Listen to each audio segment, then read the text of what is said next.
my name is Ava, or also known as Sai Lifts. And I first got into lifting, you could say, because I was a dancer for 17 years. So that was like the primary passion driving force in my life for so long. It was actually my major my freshman year in college too. But once I stopped dancing, I still had that fire within me that I didn't know where to place it anymore. So it was just I needed something to do. And I also wanted to take kind of charge of my health again and stuff like that. So my stepdad actually, who has been a huge influence and positive role model in my life, got me into lifting. And from there, it just kind of snowball effect. The more I kept doing it, the more I fell in love with it. And what was really beautiful about my journey to start competing, I always say, is that because now I compete in the bikini division and I love it. It really combined my previous love for being on stage and dancing with my current love for bodybuilding, and just being able to kind of put that all together. It was so special. And yeah, I love that. So that's a lot about me. I'm from New York. I went to the University of Maryland, and yeah. But you kind of talked about dance a little bit. What kind of transition was that as far as the performance side goes for you? I think it was easier to be more disciplined and into the routine of going to the gym every day and have it not really take that much of a toll on me where it's oh, I have to go to the gym today. For some people, it might be more like that. Not only because I loved it, but that kind of habit and that nature was instilled in me from dance. So that structure of I go to dance every day after school or whatever it was, it kept up with that in the gym. Performance wise, as what how I exert myself, I guess. Being someone who was trained in all different areas of dance, but specifically ballet, it's so interesting because then you go to do a barbell squat, and the way you're performing things and your physicality is completely different. So it was kind of retraining my body in that aspect. Different things that were once wrong are now right, or vice versa. So that was really cool too. But I think it was also really special and unique because dance was always an outlet for me to just blow off steam and just be myself and release. And then I found that in a different way with lifting, and almost better because it was more aggressive, I guess. It's funny you mentioned you were kind of retraining yourself how to do things Yeah. because they're right in one area and then they're wrong in another area. And I think that's such an important thing to understand, whether you're talking about bodybuilding to dance or powerlifting or anything in life, really. There's always this right way to do something for that thing, Yeah. and I think social media has kind of amplified it to be this is how you have to be if you just want to live your life. I think there's a way to do it in bodybuilding. There's a way to do it for just lifestyle people who just want to become, healthier, more fit. And there's people who want to, lift 1,000 pounds, and there's a smart way to train and eat for that. And I think it's just really cool that you said that and you mentioned that, because it's something I've been thinking about actually, is there's not I don't want to say there's not an optimal way, but there's not really one way. There's not just one way of how to do things. Yeah, exactly. I completely agree. And I think especially what you said also about social media playing such a big role in that is huge, because with a lot of my clients for online coaching, they'll mention something to me, they'll bring up a question to me, and mention something to me that they saw on social media, and it got in their head. So it altered the way they viewed something. And I have to remind them that just because you see someone else doing something doesn't mean it's what's necessary for you. So I completely agree there too. So when you first got into lifting weights more and just the world of fitness more, what kind of struggles did you initially have getting into it? Yeah, definitely. I think because it was right smack dab in the middle of my college experience as well. That was very interesting, and something that I get a lot of questions about to this day is just finding that balance between still having a normal college experience, which that's so, pigeonholed. I hate that, because your experience is what you want it to be. But I was in a sorority at a Big Ten school. So how to balance being social and doing that while also doing my schoolwork and then getting my lifts in. And that's when I began creating my fitness page. So then it was posting online about it too, and making time for everything. So I think that was definitely a struggle as well. kind of towards the beginning of my like passion for bodybuilding, when that began, I actually had left school to go to treatment for an eating disorder. So that was really interesting too. Was once I left the treatment center, it was really about reframing my mindset around food and how I viewed fitness and using it as a tool for good for myself. Because not many people, I would say, go to treatment for an eating disorder and then decide they want to compete and get so rigid and strict with tracking. But I just kind of said, just because people say like that's a bad thing to do, you should never do it. That was all the more reason for me to prove to myself that I could do it and I could have a beautiful healing journey and then transition into bodybuilding. So, yeah. When it comes to science-backed supplements that taste great, 2NS is your one-stop shop. They truly maximize quality by making their own supplements in-house. With over a combined 90 years of experience, 2NS's team of industry experts has a commitment to research, quality, development, and innovation. The body is sacred, so give it the best. Check out all 2NS has to offer at secondnaturesupplements.com. That's 2ndnaturesupplements.com. All right, guys, we're going to take a quick break here just for a second. Let me tell you about Smoking Gun Coffee. They're a veteran-owned coffee company that strives to produce a quality coffee at an affordable price. They only buy coffee from small coffee farmers around the world with a cup score of at least 85. Each batch is roasted to order for maximum freshness. They also donate a large portion of their proceeds to organizations that help local communities, veterans, first responders, or you can donate to the foundation of your choice at the checkout by going to www.smokingguncoffee.com. That's SMOKIN Gun Coffee. What goes through your mind whenever you decide that you want to do that kind of thing? Was there any fear of like, I don't want this kind of to turn into a negative in my life? Like I'm sure at some point you had to think that. Yeah, definitely. So at first, when I had left treatment, it was all very positive because I was not looking for any kind of results. It was just falling in love with dedication and discipline and consistency and having routine. And then once I really decided, okay, not only did I go through this weight loss journey and falling in love with building muscle and lifting, but now I actually want to compete. That's, I think, when the fear really arose, because it was very much more strict, of course, and structured. And there really wasn't that leeway where you had room, like any wiggle room. And I was on even like a meal plan, not just macros. So it was very, very strict. And there was fear. I think it came down to self-trust and understanding that like I have to take responsibility. So if this is a decision I'm going to make, then it's all in my hands to dictate what happens. And I think something that I often remind myself that helps me a lot is that it kind of touches on what we'd mentioned earlier. There's no one way to do things. There's no one set in stone, like rules, like just because X doesn't mean Y and Z follow. And with that, I mean, just because everyone says, this is how post show goes for a lot of competitors, that doesn't mean that how it has to be for me.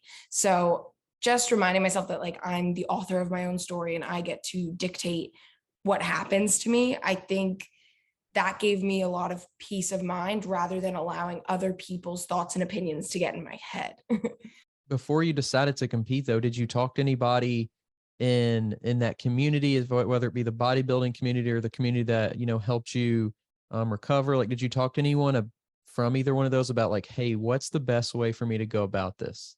Yeah, I definitely did. And I had some friends who had already competed that I asked their opinion for. And I actually went to my stepdad and we had a lot of conversations about it because he is still such a major player in my life and such a role model for me. And, I think everyone across the board was concerned because they love and care about me and wanted to make sure that it went smoothly, but also saw that like, no matter what they said, it was almost like the decision was already made up in my mind because I had this idea of competing for so long in the back of my head. And there was just like a fire within me that was ready to get started that, they could say whatever they wanted, but the best thing they could do is just stick by my side through it. Yeah. Having that support is very important, especially in a sport where it kind of becomes like a lifestyle more than even a sport. Yeah, absolutely. having a meal plan where you kind of talked about it wasn't just macros, you had to follow a specific meal plan. Did you ever create anything or do anything or have any like habits or routines that helped you like visualize or do something towards like putting the food into a positive light? Because, I haven't done it for a long time, but over, the last 11 or 12 weeks, just being on a meal plan, the food you eat becomes, it becomes like a task. It becomes a job, and Yeah. doing it for a competition, it's even more so. Did you, how did you kind of, or did you have to, like, on maybe an individual meal basis, like put your mindset into the idea of like, hey, this food is for a purpose, and this is the purpose, and I'm going to keep it as of this purpose? Yeah, that's absolutely what it was. And I think just in terms of like not obsessing over it, in between meals, I did anything I could to get my mind off of eating. So that when it was mealtime, it was sit down, put my phone away, be present, enjoy the food in front of me, and understand, like you said, it's for a reason. It's good for my body. It's taking me to where I want to go. And also just trusting in my coach's knowledge that they were doing the right thing for me. And then from there, like, because especially with competing in the bikini division even further, like it gets down to such low food, you're so hungry that you almost feel the food working. Like my pre-workout meal, it's like, okay, this is giving me the energy for this task. And then by the next meal, it's like your car is on empty and you need to put some more fuel into it. So I think definitely just eating very intentionally, like putting my phone away, like I said, helped me a lot, and just being like there and very intentional about everything I did along the journey, honestly.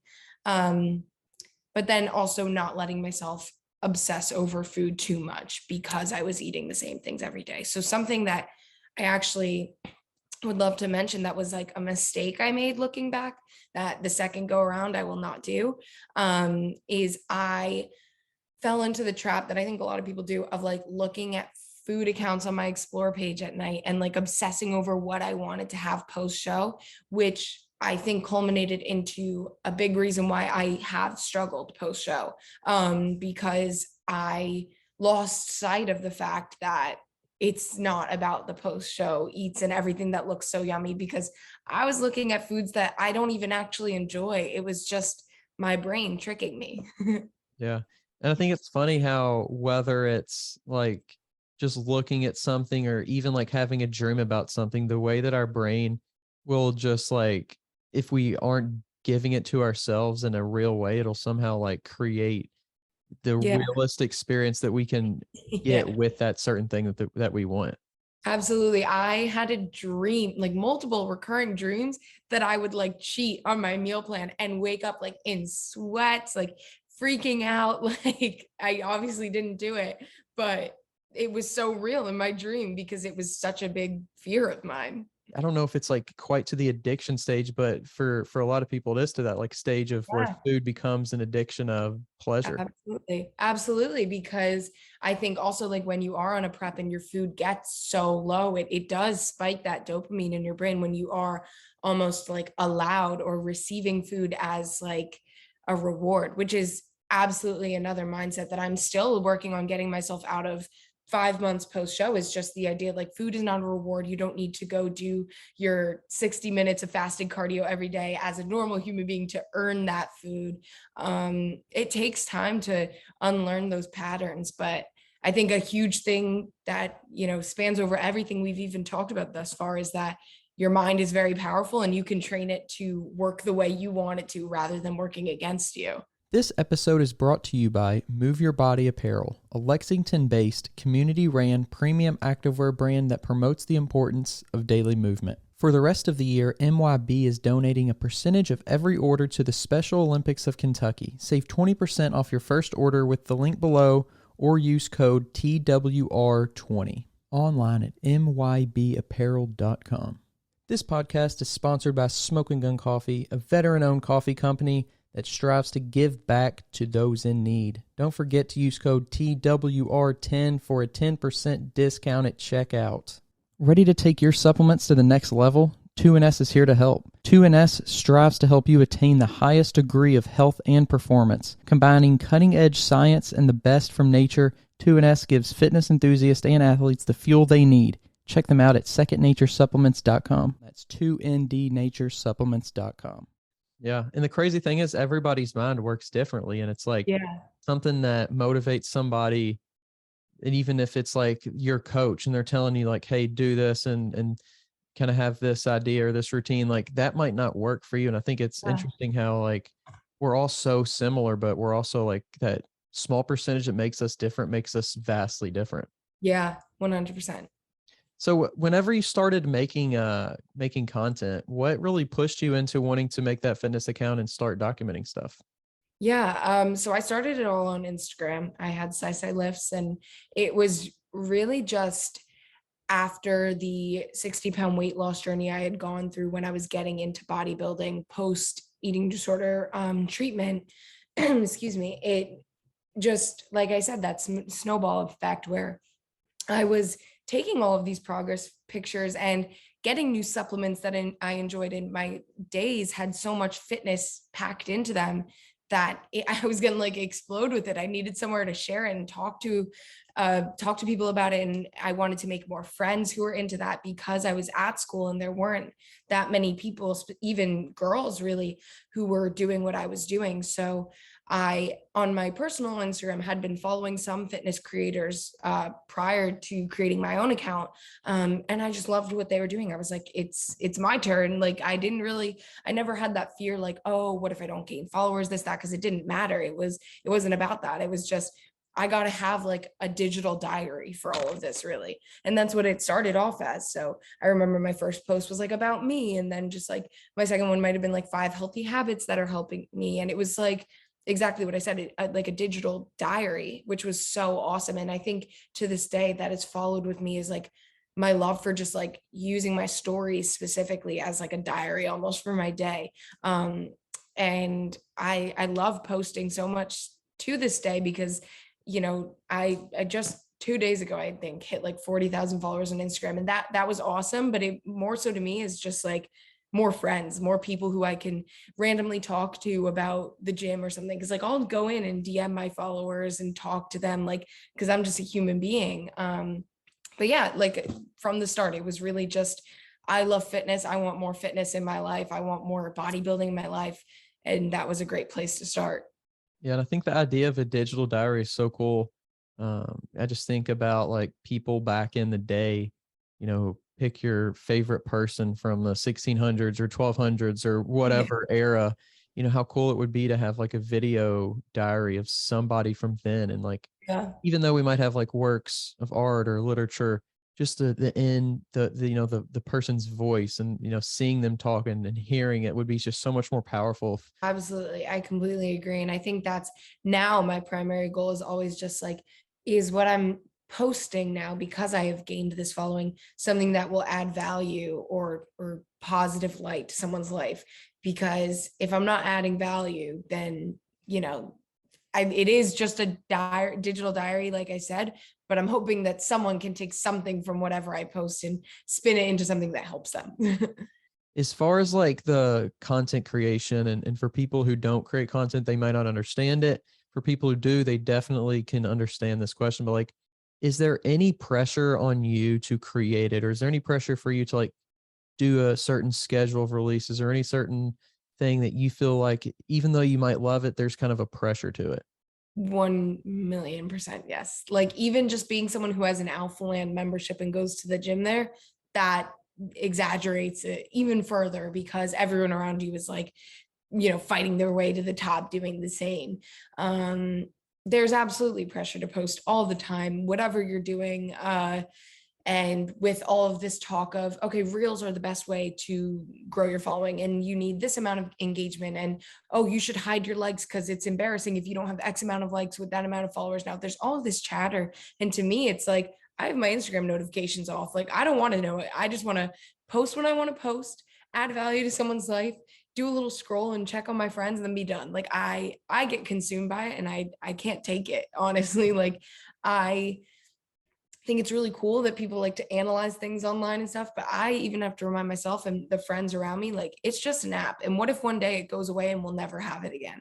I don't want to be too invested in it to the point where I can't even find myself if it disappears. So there's absolutely pressure, like I said, to post and do all these things, especially now that I am blessed to make somewhat of an income from posting on different platforms and working with companies. And I think it goes back to quality over quantity for me. So like, I would love to put up a post every day, but if I don't have anything valuable to post, I'm not just going to do it to say that I did it. Just be interesting to see what would happen if they did go away.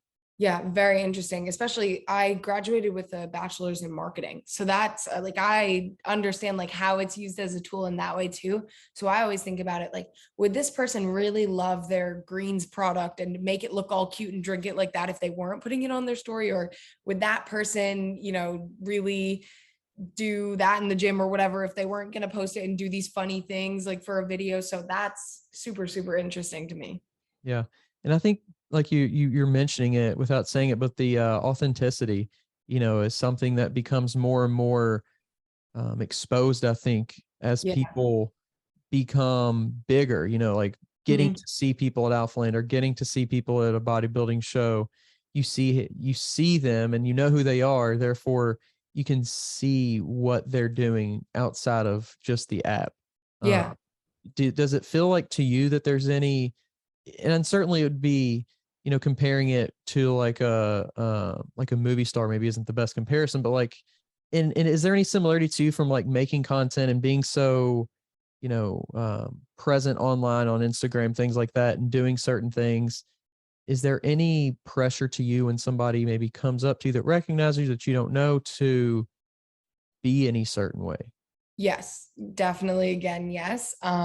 I pride myself on how vulnerable I am on my platforms. I'm like very vocal about what is going on in my life, and I am just an open book.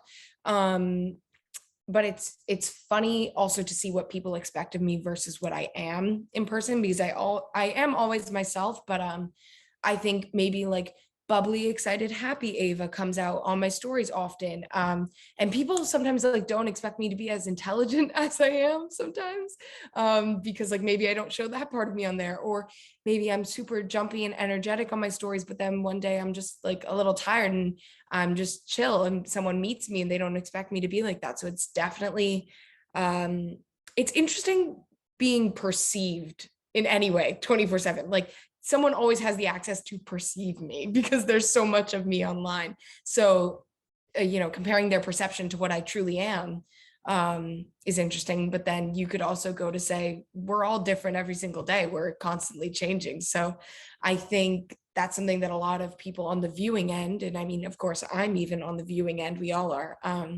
But as viewers, we sometimes maybe forget is that everyone's constantly changing and evolving. And I actually got a comment the other day. Someone was like, I miss the old Ava, you've changed. And I was like, I graduated from college and kind of grew up a little bit. I don't know what old Ava you miss, but yeah, to answer your question, yes, it's very interesting and there's a lot of pressure.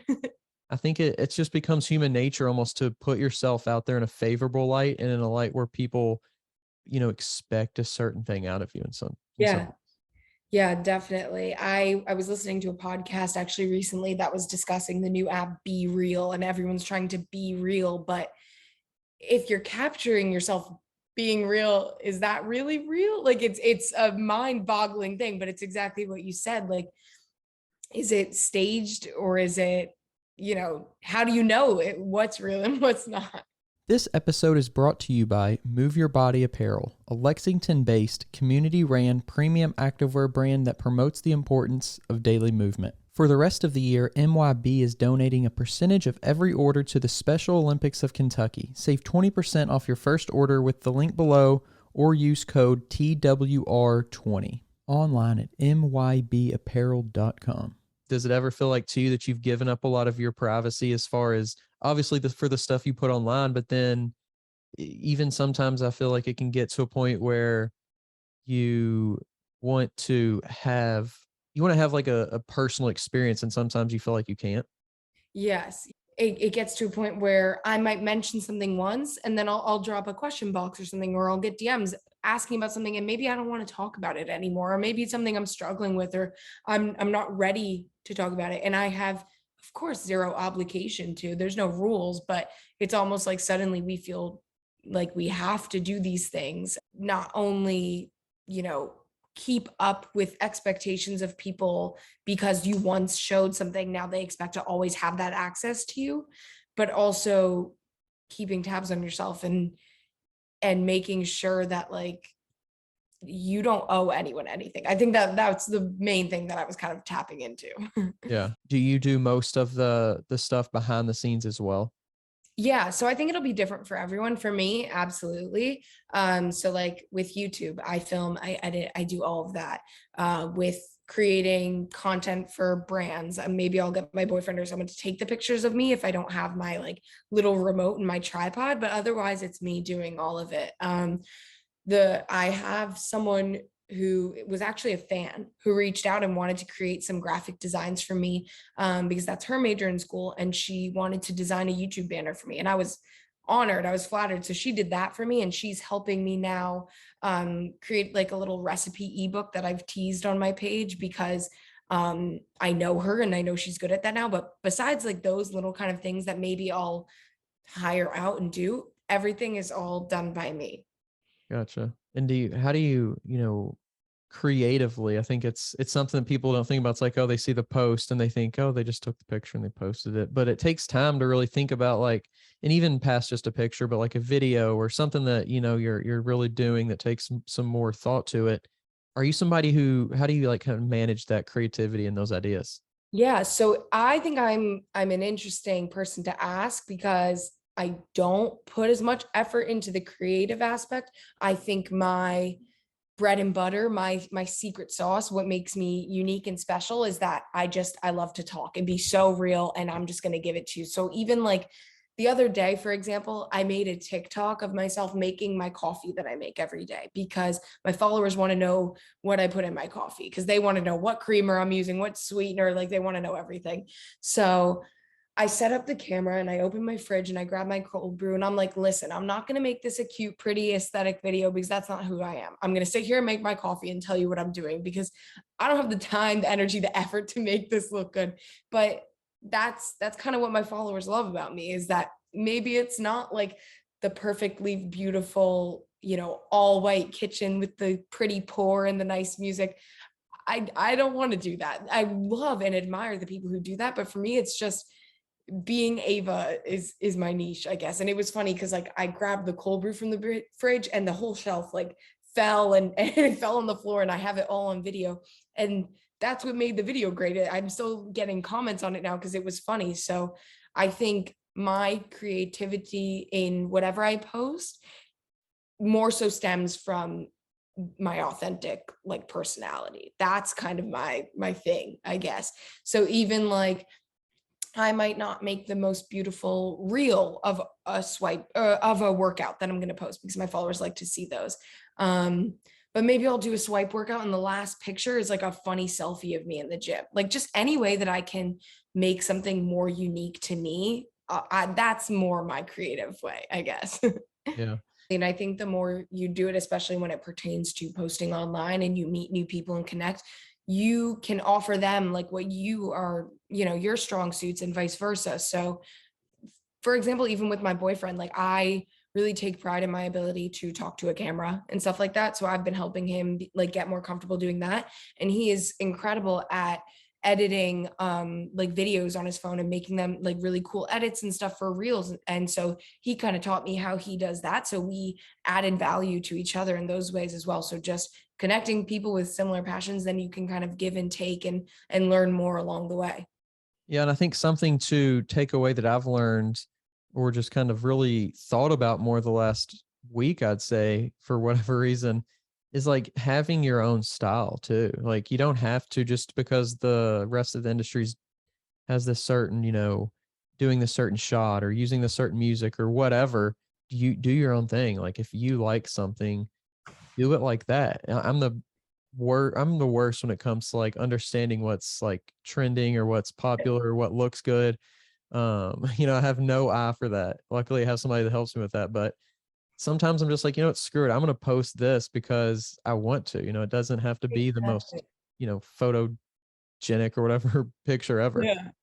Yeah, no, that's like so important to me, especially like recently, because everyone's looking for the most trending sound to use for their reels or whatever. And you look for the little arrow next to the sound that says it's trending. And for me, like, my boyfriend will look through those and see which one he wants to use. And I'm like, yeah, but I don't like any of these songs. Like, I don't want that on my video. I don't care if it's trending. I think that's weird. Like, why don't I choose a song that I really like right now? Like, that matters so much more to me. And if it doesn't get as many views, whatever, like, I'm not here for all of that all the time. It's great to get exposure, but if I can post something that I'm genuinely proud of, that matters more to me. I would so much rather put out something that I would go back and watch in that sense, rather than a post that I look at and I'm like, should I archive this? Like, this had no meaning. Yeah, for sure. So when it comes to like starting a fitness account or any account, what would your advice be for somebody who wants to start doing that? I say start yesterday. Like, just start.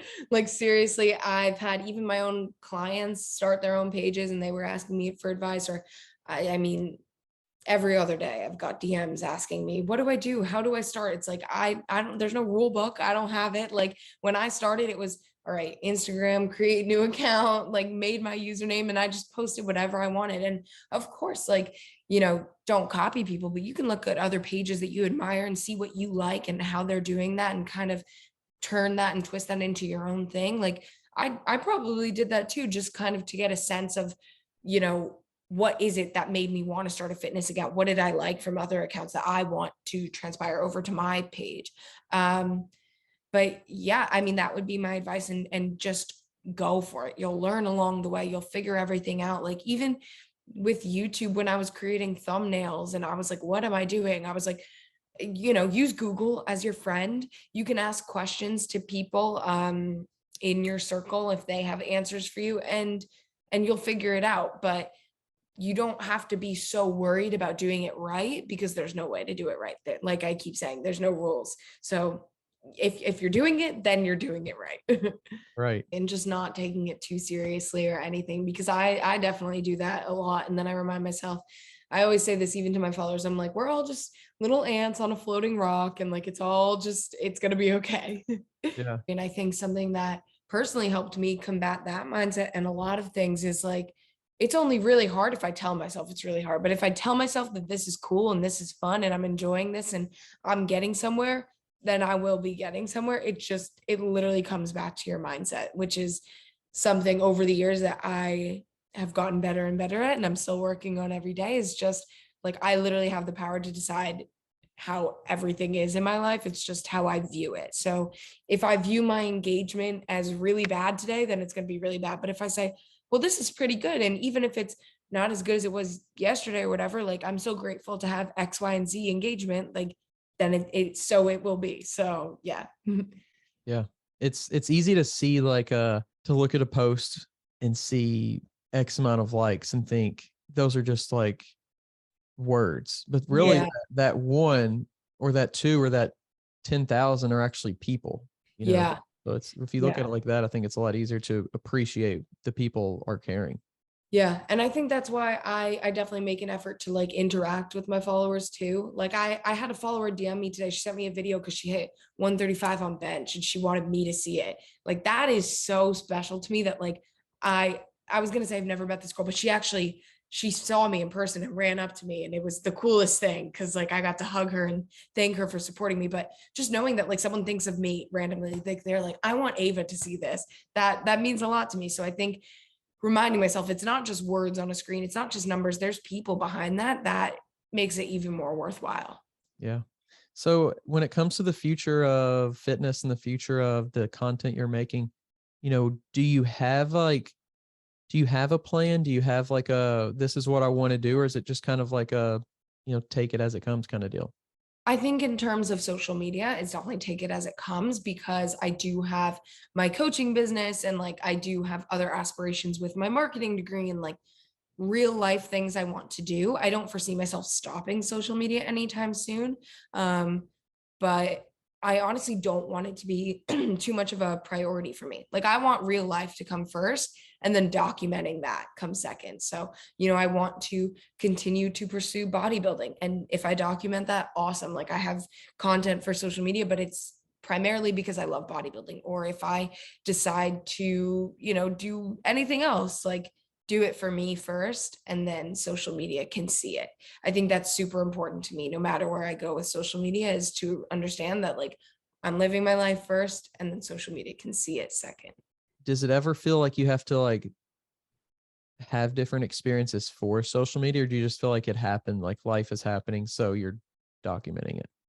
I think I do a very good job. I pride myself on not falling victim to that mentality, but I've had friends who even say, "Oh, I didn't do enough today and like I'm vlogging, so I need to go grocery shopping just so I have something to put in the vlog." And I'm like, listen, if you don't want to grocery shop today, if you don't want to spend money, if you don't need to, don't do that. Like live your life. Like if you feel like you need to add more to make a vlog interesting, is that even really authentic? Because you're just living your life. Show it. So I think for me, I do a pretty good job with that. But it's something that often many people who are in the light of social media struggle with. It's kind of like the same notion of like, if you go on vacation, you want to actually enjoy the vacation and enjoy it. But then it's also like, oh, but I got to get all these pictures because then I can post them on social media and I'm wasting this experience if I don't do that. So it's like a Sophie's choice. I really appreciate you coming on and sharing some time. Definitely. Thank you for having me.